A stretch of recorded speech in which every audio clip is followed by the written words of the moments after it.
Shock बसला. असं वाटलं की ही एलिमिनेशन राऊंडची पहिली केस तर नाही ना. कारण कुठेतरी असं वाटतं की जेवढे जेवढे महत्वाचे जे लोक आहेत, महत्वाची नावं आहेत, आता त्यांना खरंच सरकारकडनं प्रोटेक्शन मिळालं पाहिजे. कारण हा घात आहे हे असंच प्रथम दर्शनी तरी वाटतंय. आता जितू शेळके कोण होते, तर ते 3 भाऊ होते. त्यांच्यापैकी एक पुण्याला असतात, एक शेती सांभाळतात आणि एक जितेंद्र शेळके यांचं एक मंगल कार्यालय होतं, ज्याच्यात खरातांबरोबर पार्टनर होते. त्यांचे आर्थिक व्यवहारही बरेच होते. 3च दिवसापूर्वी त्यांची ईडीची चौकशी झाली होती आणि आज त्यांचा असा घात होणं याच्यावरनं म्हणजे नक्कीच धक्काच बसला ऐकून. आणि कुठेतरी असं वाटतंय की हा काही योगायोग असू शकत नाही ना. इतकं 3च दिवसापूर्वी ईडीची चौकशी आणि आज असा ऍक्सिडेंट, तो पण अतिशय गंभीर ऍक्सिडेंट झाला असं मी ऐकलंय. मी अजून व्हिडिओ नाही बघितला तो, पण आय एम ॲब्सोल्युटली शॉक्ड एवढंच म्हणता येते मला. अगदी.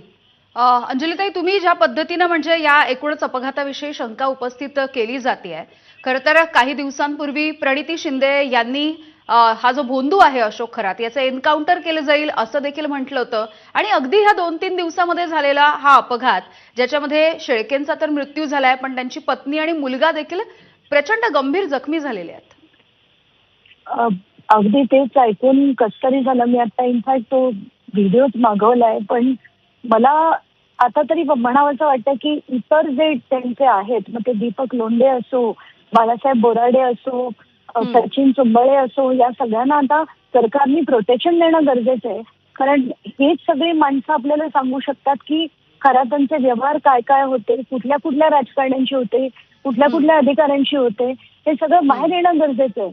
आणि असे घात जर झाले तर दिस इज ॲब्सोल्युटली म्हणजे आता आपण महाराष्ट्राचा बिहार काय त्याहूनही वाईट स्थिती झाली असंच वाटायला लागलं.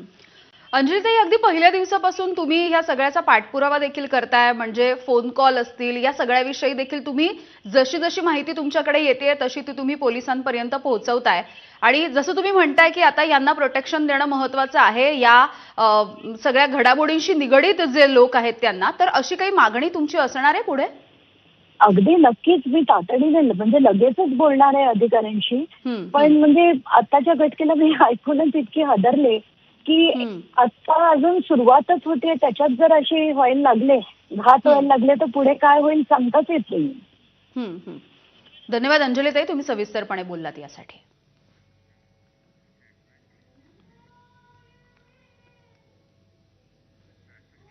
प्रकरणातील एक महत्वाची तर याच सगळ्या प्रकरणामध्ये शेळके यांचा अपघाती मृत्यू झाल्याची बातमी ही अत्यंत धक्कादायक आहे.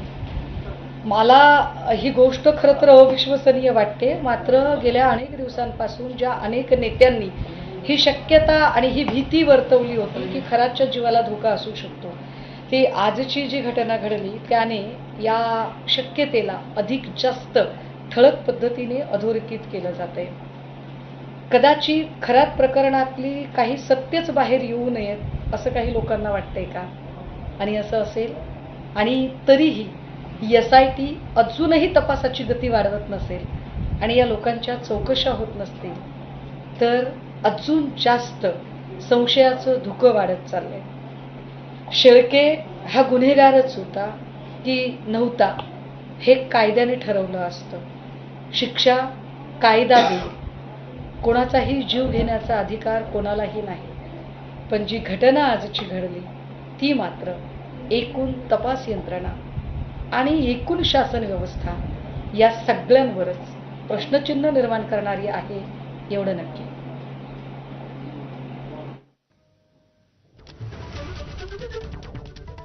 तर एकूणच तपास यंत्रणा आणि शासन व्यवस्था